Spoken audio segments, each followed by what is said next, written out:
हाय, मी रूपा Nabar. IFN मराठीमध्ये तुमचं स्वागत आहे. बेल आयकॉनवरती क्लिक केल्यानंतर तुम्हाला नवीन रेसिपी आणि अपडेटचा संकेत मिळेल. आज आपण करणार आहोत माझ्या किचनमध्ये जे सर्वांचं फेवरेट आहे म्हणजे भजी. आणि कुठची भजी? तर कांदा भजी. तर बघूया कशी केली जाते कांदा भजी.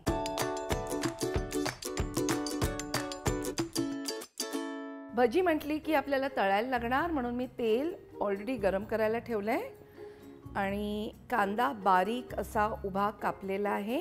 तर त्याच्यात आपण घालूया मीठ. आणि ही टिप आहे की कांदा भजी अधिक क्रिस्प मस्त कुरकुरीत करायची असेल तर या कांद्याला असं मीठ लावायचं आणि 1-2 मिनिटं बाजूला ठेवायचं. आता हे मीठ लावलेला कांदा आपण जरा त्याच्यातलं पाणी येते निथळून घेऊया आणि ते आपण एका बोलमध्ये तो कांदा घेऊया. आता ह्या कांद्यात मिरची पावडर 1 छोटा चम्मच, 1 अर्धा चमचा हळदी पावडर, अर्धा चमचा खायचा ओवा आणि धणा जिरा पावडर 1 चमचा, थोडी बारीक कापलेली मिरची, किंचित खायचा सोडा. मी बेसन तर वापरणारच आहे, पण थोडा कुरकुरीतपणासाठी 1 मोठा चमचा तांदळाचं पीठ आणि 1 मोठा चमचा कॉर्नफ्लोअर. आणि भजी म्हटलं की बेसन 1 अर्धा वाटी. हे सगळं मिक्स करूया. अगदी शिंपडण्यापुरतं पाणी मी वापरते, जास्ती पाणी घालू नका, नाही तर ते फार पातळ होऊन जाईल. तेल गरम झालंय.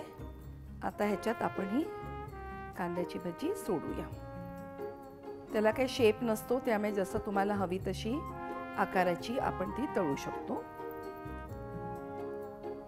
ती मंद आचेवर फ्राय करायला हवी आहे, म्हणजे ती मस्त कुरकुरीत होईल.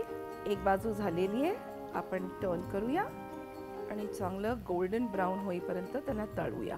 तुम्ही बघताय की ती मस्त ब्राऊन झाली आहे आणि कुरकुरीत झाली. आपण त्यांना ड्रेन करूया किंवा निथळून घेऊया एका टिश्यू पेपरवरती. कांदा भाजी रेडी झालेली आहे. तुम्ही पाहिलीत, मस्त कुरकुरीत. तुम्ही ही चहाबरोबर खाऊ शकता. तुम्हाला ही रेसिपी आवडली असेल तर लाईक करा, शेअर करा आणि सबस्क्राईब करा IFN मराठी चॅनलला. जी बेल आयकॉन दिसतो त्याला क्लिक करा, म्हणजे तुम्हाला नवीन रेसिपी आणि अपडेटचा संकेत मिळेल.